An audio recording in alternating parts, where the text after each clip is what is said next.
Good morning. Welcome back to the Red Mic. Happy Friday. Hashtag Fun Friday. Using my Scott Adams mug this morning. God rest him. Today's hashtag Fun Friday Red Mic message.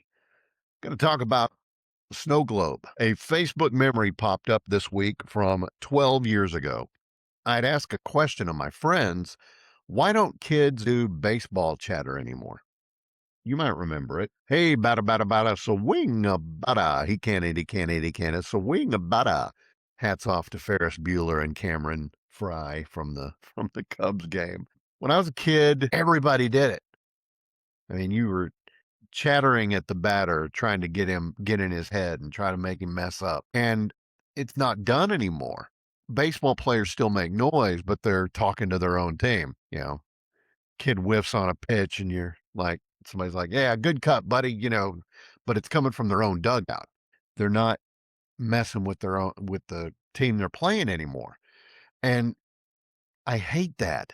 And I hated it 12 years ago when I noticed it on Facebook, talked about it on Facebook. And so I asked my friends 12 years ago, why is this not done anymore? And, got the answers that you would expect.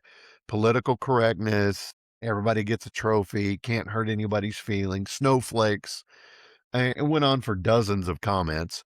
And reading back through it this week, it just struck me that I'm Gen X. My friends are mostly Gen X or younger, the younger part of the baby boom generation. I think they call themselves Zoomers now. Who knows? But most of the people complaining about the lack of chatter, they weren't millennials, they weren't Gen Z, they weren't Gen Alpha. They were Gen X. And the reason it struck me as funny is that the older the younger boomers and Gen X, they're the people who did this. I mean, I'm talking about my generation. Yes. The generation that grew up riding bikes until the streetlights came on.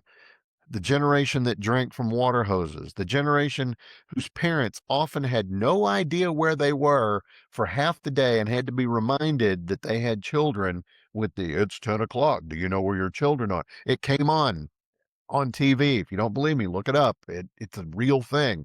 The generation that settled arguments without committee meetings, the generation that proudly reminds everybody how tough and independent we were. But somehow, a lot of the things we complain about today were created by us, or at the very least, by the children that we had, that we spawned, that we sired.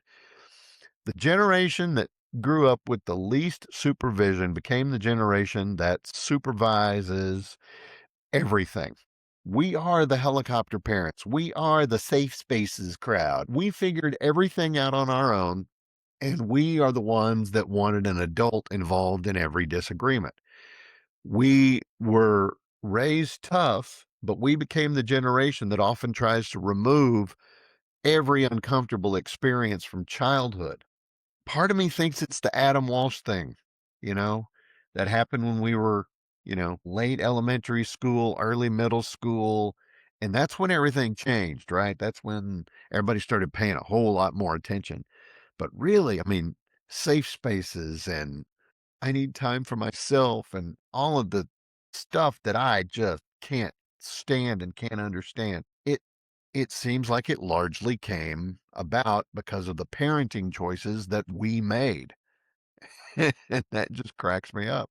My younger son, in addition to being a crackerjack of a pitcher, he also played catcher a lot and he liked to talk. He was never mean, he wasn't the stereotypical mean pitcher talking to, adult mean catcher talking to batters saying, "Hey, do you want any naked pictures of your girlfriend? Oh, I've got some." It's not that kind of thing. He was just saying stuff like, "Oh man, that was a tough cut. You just missed that one. You ought to swing harder next time." Stuff like that. And more than once, an umpire would tell him that he couldn't do it because it was against the rules. Problem is, there's nothing in the rule book about it. That was created probably by the league, but who did that? The parents. There was just concerned that somebody somewhere might complain, or it might be unfair, or it might make them feel bad about themselves. When we were kids, adults would say, "Is anybody getting hurt?" Okay, then who cares? Now a lot of adults will say, "Is anybody offended?" Those are not the same kind of questions. Some things did get better. We know more about concussions. We don't have jarts, you know, abusive stuff doesn't happen with parents just saying, "Oh, well, he deserved it." You know, bullying is taken more seriously. Not everything from the good old days was good, but hey, bada bada swing bada, that is not psychological warfare. That's kids being kids. It's baseball, it's noise, it's fun.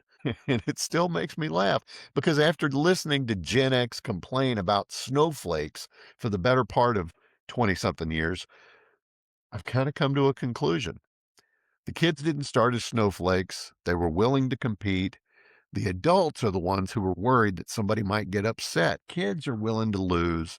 Adults are worried that somebody might feel bad, so they made these participation trophies. Adults are the ones who kept adding these rules.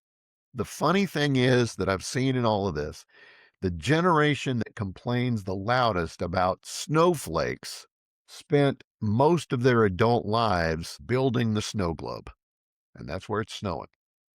And that's today's Red Mike message. How's that for some irony? I'm sure some of my friends are going to give me a hard time, and that's okay. But tell me I'm wrong. Prove to me that I'm wrong, because I think that I'm absolutely positively 100% correct. But if you disagree with me, let me know in the comments. I love you guys. Thank you for being here. I appreciate it very much. Road trip today, heading to San Antonio. I've got a veteran event that I'm going to. We're really looking forward to it. I was going to take a long weekend, was going to take Monday off, but there's rain in the forecast, so it completely sidetracked what we were going to do. So no long weekend for me. I appreciate you guys being here. Please go out there today, knock the cover off the ball. Have a great weekend. I'll see you again Monday. And until next time, as always, life is short. Drink the bourbon. I'll see you.